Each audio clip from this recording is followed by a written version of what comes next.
नमस्कार, बहुत स्वागत है आपका। मैं हूं आपके साथ सुमित शर्मा। बात करेंगे शहडोल की, जहां पर पति को अपनी पीठ पर लाद कर एसपी ऑफिस पहुंची महिला।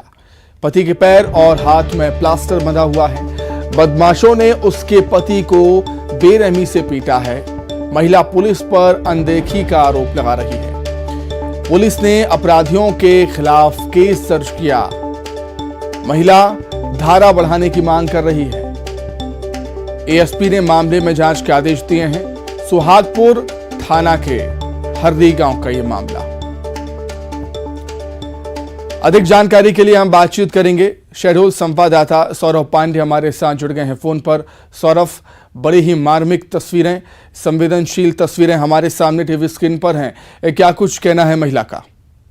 इस महिला का जो पूरा मामला है, इसके पति के साथ कुछ बदमाशों ने मारपीट की थी, जिस पर पुलिस ने अपराध भी दर्ज किया था। महिला का आरोप यह है पुलिस के ऊपर कि पुलिस ने गंभीर धाराएं नहीं लगाई है, जिस कारण अपराधी अभी तक गिरफ्तार नहीं हो सके हैं। यह महिला अपने पति को अपने कंधे पर लाद कर जिला मुख्यालय पहुंची थी, जहां उसने एसपी के सामने गुहार लगाई है कि आरोपियों के खिलाफ गंभीर कार्रवाई की जाए। सौरभ, क्या कुछ जानकारी है इस मसले को लेकर? पुलिस आखिर क्यों अनदेखी कर रही है? पुलिस ने आखिर क्यों गंभीरता से इस मसले को नहीं लिया? इसके बारे में क्या जानकारी? दरअसल जब ये महिला एसपी थाने पहुंची तो एडिशनल एसपी ने पूरे मामले में जांच के आदेश दिए हैं। वहीं मौके से ही थाना प्रभारी को जो आरोपी हैं उनको गिरफ्तार करने के आदेश दिए हैं। और इसके साथ ही इस पूरे मामले में एडिशनल एसपी ने एक जांच टीम भी बना दी है। ठीक है सौरभ, बहुत शुक्रिया आपका तमाम जानकारी के लिए। आगे बढ़ेंगे, बात करेंगे मुरैना की, जहां पर चोर की पिटाई हुई। चोरी करते हुए रंगे हाथों चोर पकड़ाया था। लोगों ने बीच सड़क पर ही इसकी जमकर पिटाई कर दी। लात घूसों से जमकर पिटाई की है इस चोर की। सिविल लाइन इलाके की घटना बताई जा रही है। सोशल मीडिया पर वीडियो वायरल हो रहा है। मुरैना का यह वीडियो, जहां पर चोरी करते हुए चोर रंगे हाथों पकड़ा गया और लोगों ने बीच सड़क पर ही चोर की जमकर धुनाई कर दी। लात घूसों से जमकर पिटाई की है इस चोर की। सिविल लाइन इलाके की घटना है और चोर की पिटाई का वीडियो सोशल मीडिया पर अब वायरल हो रहा है।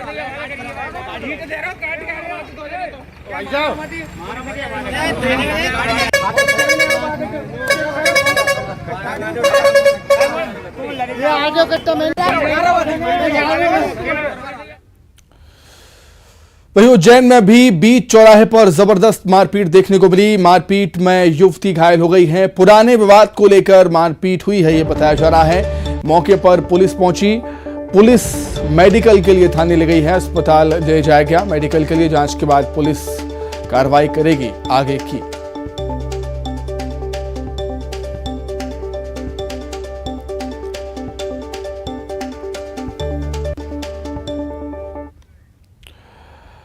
आगे बढ़ते हैं। मध्य प्रदेश के 3 बांधों के ढहने का खतरा है। केंद्रीय जल आयोग ने तत्काल मरम्मत कराने के निर्देश दिए हैं बांधों के। जल संसाधन मंत्री तुलसीराम सिलावट का बयान सामने आया है। उनका कहना है कि घबराने की जरूरत नहीं है। मैंने 3 दिन में अधिकारियों से ग्राउंड रिपोर्ट मांगी है।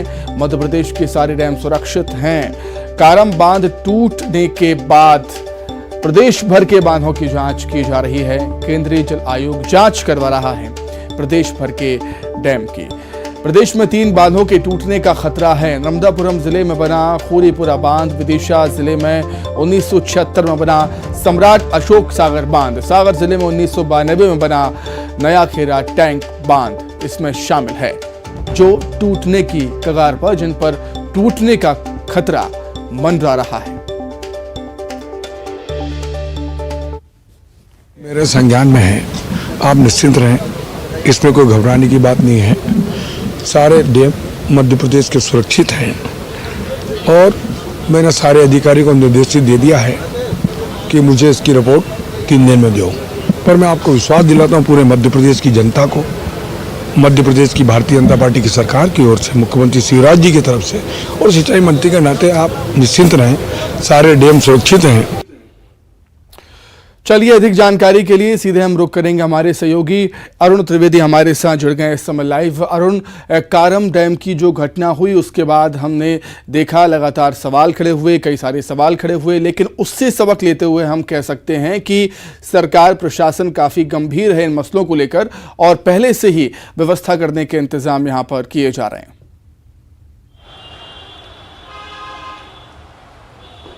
बिल्कुल, देखिए कारम डैम के टूटने के बाद से न केवल राज्य सरकार बल्कि केंद्र सरकार भी बिल्कुल अलर्ट मोड पर है। यही वजह है कि केंद्रीय जल आयोग ने मध्य प्रदेश के जितने भी डैम हैं उनका सर्वे किया है, उनकी टीम इन डैमों पर गई है, उनका निरीक्षण किया है और ये जो 3 डैम बताए जा रहे हैं ये इन पर खतरा है क्योंकि इनके जो डैम्स हैं पुराने काफ़ी हो चुके हैं, इनमें दरारें पड़ गई हैं, इनमें पानी का रिसाव भी हो रहा है। इसलिए इन 3 डैमों को की जल्द से जल्द मरम्मत, तत्काल मरम्मत कराने के निर्देश केंद्रीय जल आयोग ने दिए हैं। पूरे मध्य प्रदेश के डैमों की जांच की जा रही है कि कहीं कारम डैम जैसी स्थिति दोबारा ना बने, इसको लेकर ये पूरी रिपोर्ट तैयार की जा रही है। हालांकि जल संसाधन मंत्री तुलसी सिलावट का कहना है कि उनके संज्ञान में पूरा मामला है और उन्होंने अपने अधिकारियों को भेजा है इन डैम पर और 3 दिन में रिपोर्ट मांगी है और तत्काल मरम्मत के निर्देश भी दिए गए हैं। इसमें घबराने और चिंता करने की बात नहीं है क्योंकि मध्य प्रदेश के पूरे डैम सुरक्षित हैं। तो तुलसी सिलावट अपनी तरफ से दावा कर रहे हैं, लेकिन केंद्रीय जल आयोग ने जिस तरह से अलर्ट जारी किया है, जिस तरह से इन 3 डैमों को खतरा बताया है, टूटने का खतरा इनका बताया है, ऐसे में मध्य प्रदेश सरकार को अतिरिक्त सावधानी बरतनी होगी, इनकी तत्काल मरम्मत करानी होगी। ठीक है अरुण, आपका बहुत शुक्रिया तमाम जानकारी के लिए। आगे बढ़ते हैं। नागपुर की अखिल भारतीय अंधश्रद्धा निर्मूलन समिति के चैलेंज को पंडोखर सरकार ने स्वीकार कर लिया है। इससे पहले पंडोखर महाराज ने भी चैलेंज दिया था और विद्या को झूठा सिद्ध करने वालों को इनाम देने का ऐलान किया था। नागपुर की अंधश्रद्धा निर्मूलन समिति ने पंडोखर महाराज को अपनी शक्ति साबित करने की चुनौती दी है। समिति ने कहा कि अगर शक्ति साबित हो जाती है तो 30 लाख का इनाम दिया जाएगा। अंधश्रद्धा समिति की चुनौती को पंडोखर महाराज ने स्वीकार किया। पंडोखर महाराज ने कहा कि वो हर तरह की चुनौती के लिए तैयार हैं। 30 लाख क्यों बर्बाद कर रहे हैं? हम उनको 51 लाख रुपए देंगे, 30 लाख तो वे अपने घर पे रखें और जमा के रख लें। उनकी ताकत नहीं है कि पंडोखर धाम आए और उनकी ताकत नहीं है कि गुरु शरण से पंडोखर धाम पीठाधीश्वर के रूप में आप लोग मुझे जानते हैं, जो परमात्मा ने और आप सब लोगों ने जो सम्मान दे रखा, मैं इसको कहीं से कहीं तक नहीं ले जाऊंगा। उनमें दम है। वैसे तो वो दादा तुल्य हैं, पिता तुल्य हैं, बड़े बुजुर्ग हैं, लेकिन मैंने इसलिए कहा कि ये पत्र के विषय में मुझे जानकारी नहीं थी क्योंकि एक तो मैं जाति से ब्राह्मण हूँ और दूसरा मैं जिला भिंड का हूँ। मैं चैलेंज स्वीकार करने में पीछे नहीं हूँ क्योंकि ये सहन मेरे संभव नहीं कि मैं सहन कर पाऊँ। हम तो कहते हैं छाती में बाहर हूँ तो जहाँ चाहे वहाँ बात कर ले, मैं तैयार हूँ। यदि उनका ये पत्र है तो मैं बात करता हूँ, यदि ये उनका भाषा नहीं है तो अपनी बात को बैक करूँगा। इससे पहले भोपाल में दिव्य दरबार लगा रहे पंडोखर सरकार ने खुले मंच से चैलेंज किया था और विधा को गलत साबित करने पर फांसी चढ़ने की बात कही थी। नागपुर की अंधश्रद्धा समिति ने इससे पहले बागेश्वर धाम के धीरेन्द्र शास्त्री को चैलेंज किया था। इसके बाद से संगठन सुर्खियों में है। ऐसे में पंडोखर सरकार के चैलेंज स्वीकार करने पर आगे समिति का रुख क्या होता है, ये देखने वाली बात होगी। भारत को हिंदू राष्ट्र बनाने की मांग जोर पकड़ने लगी है। बागेश्वर धाम के संत धीरेन्द्र शास्त्री के बाद प्रसिद्ध भजन गायक अनूप जलोटा ने भी हिंदू राष्ट्र बनाने की मांग की है भारत को। अनूप जलोटा ने कहा कि भारत को हिंदू राष्ट्र घोषित करना चाहिए। हिंदुस्तान पाकिस्तान अलग अलग हुए तो पाकिस्तान एक इस्लाम देश डिक्लेयर हो गया क्योंकि वहां मुस्लिम अधिक थे। भारत में हिंदू ज्यादा हैं तो इसको हिंदू राष्ट्र डिक्लेयर होना चाहिए। चलिए, तब नहीं हुआ, अब हो जाना चाहिए क्योंकि संसार में एक भी हिंदू राष्ट्र नहीं है, हिंदू देश नहीं है। नेपाल था लेकिन अब वो भी मेंटेन नहीं रहा, अब उसको भी हम हिंदू देश नहीं कह सकते। लेकिन भारत को इसलिए होना चाहिए कि यहाँ हिंदुओं की संख्या अधिक है और अब तो इसकी लहर बहुत प्रबल हो रही है, लोग जुड़ रहे हैं और उसमें किसी को कोई फर्क नहीं पड़ेगा, केवल एक अनाउंसमेंट है। अब बात करेंगे सवालों की सियासत की। मध्य प्रदेश में सवालों की सियासत का सिलसिला लगातार जारी है। सीएम शिवराज ने एक बार फिर कमलनाथ से सवाल पूछ लिया, वहीं कमलनाथ ने जवाब में सीएम से सवाल कर दिए।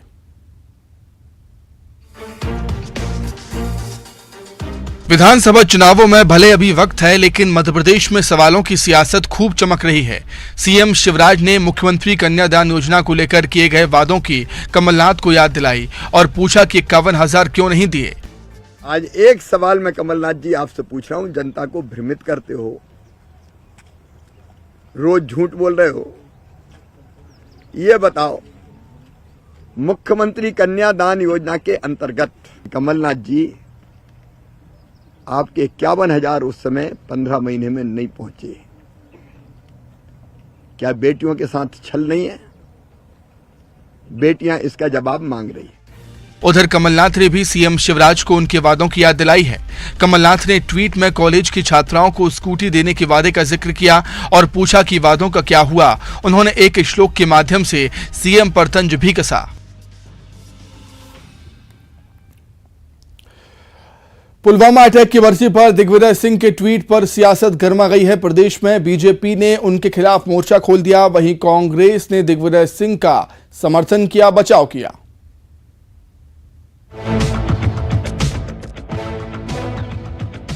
दिग्विजय सिंह ने पुलवामा अटैक की बरसी पर ट्वीट किया। अपने ट्वीट में दिग्विजय सिंह ने खुफिया तंत्र की विफलता का जिक्र किया और उम्मीद जताई कि शहीद के परिवारों को मदद दी गई होगी। इस ट्वीट को लेकर एमपी में सियासत गर्मा गई है।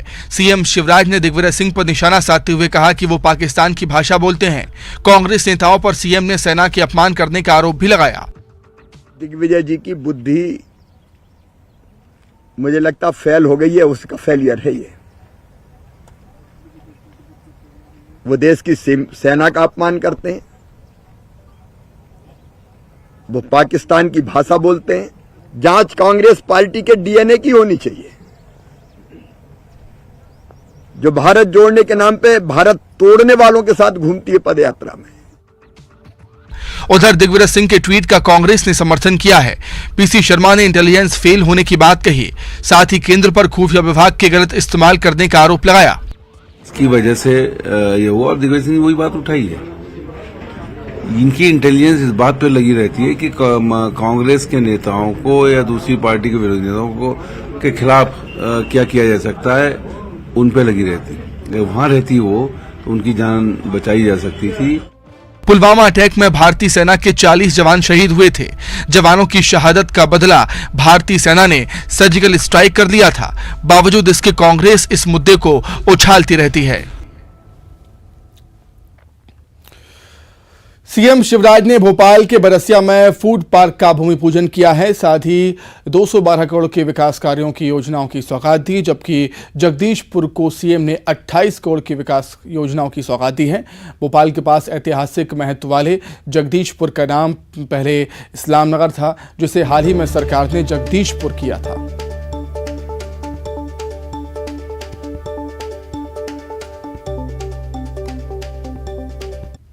हमने भी जब कांग्रेस की सरकार थी 2008 में दिल्ली में, तब भी हमने कोशिश किया, सब प्रस्ताव पास करके भेजा कि जगदीशपुर का खोया गौरव वापस दिलाया जाए और जगदीशपुर नाम किया जाए। लेकिन तब की कांग्रेस की सरकार ने कहा यह संभव नहीं है, यह असंभव है। लेकिन असंभव को संभव करने का नाम ही नरेंद्र मोदी और भारतीय जनता पार्टी। केंद्रीय मंत्री ज्योतिरादित्य सिंधिया G20 समिट में भाग लेने के लिए इंदौर पहुंचे, जहां उन्होंने प्रेस कॉन्फ्रेंस की और इस दौरान उन्होंने कई मुद्दों पर बात की। सिंधिया ने कहा कि मध्य प्रदेश के G20 समिट का आयोजन किया गया है, जो महत्वपूर्ण है। कृषि के क्षेत्र में प्रदेश ने एक नया मुकाम हासिल किया है। साथ ही उन्होंने प्रदेश में कृषि के क्षेत्र में हुए उपलब्धियों के बारे में भी बताया।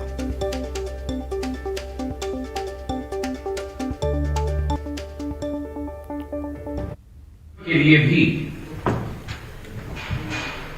कृषि का महत्व आज पूर्ण रूप से उजागर हो चुका है।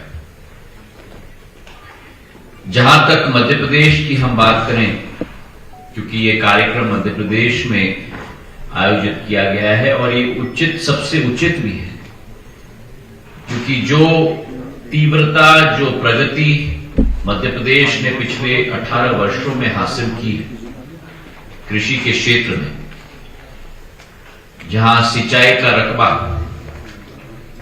करीब करीब 2 लाख हेक्टेयर होता था और वही रकबा पिछले 18 वर्षों में 50% की वृद्धि से 200 लाख हेक्टेयर से अब 300 लाख हेक्टेयर हो चुका है। और वहीं अनाज के उत्पादन में, जिस मध्य प्रदेश में करीब करीब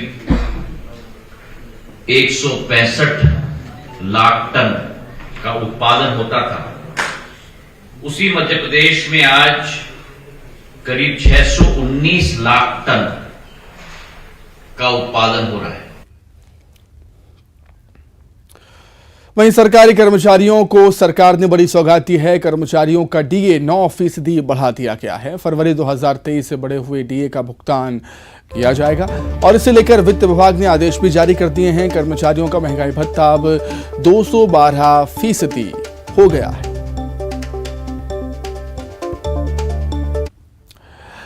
अब आपको हादसों की कुछ तस्वीरें दिखाते हैं। टीवी स्क्रीन पर आप तस्वीरें देखिए। पहली तस्वीर रायसेन की, दूसरी तस्वीर है सीहोर की, जबकि तीसरी राजधानी भोपाल की। रायसेन में कार ने 2 पुलिस वालों को टक्कर मार दी। इस घटना में एक पुलिसकर्मी की मौत हो गई, जबकि दूसरा गंभीर रूप से जख्मी है। सीहोर के नसरुल्लागंज में एक बस हादसे का शिकार हो गई। 20 यात्री घायल हो गए। घायलों को अस्पताल में एडमिट किया गया। जबकि भोपाल में नगर निगम की गाड़ी ने मासूम को कुचल दिया। 2 साल के बच्चे की मौके पर ही मौत हो गई। वहीं ड्राइवर गाड़ी छोड़कर फरार हो गया।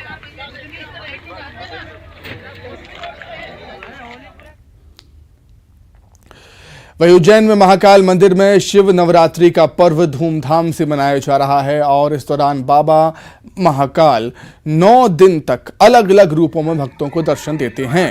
बाबा महाकाल का 5वें दिन होलकर रूप में आकर्षक श्रृंगार किया गया।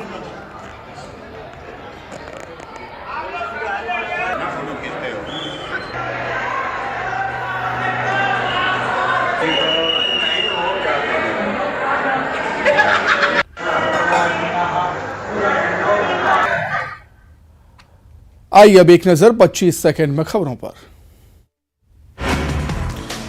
दिल्ली में रेलवे की बैठक में शामिल हुए बीजेपी अध्यक्ष और सांसद वी डी शर्मा। मध्य प्रदेश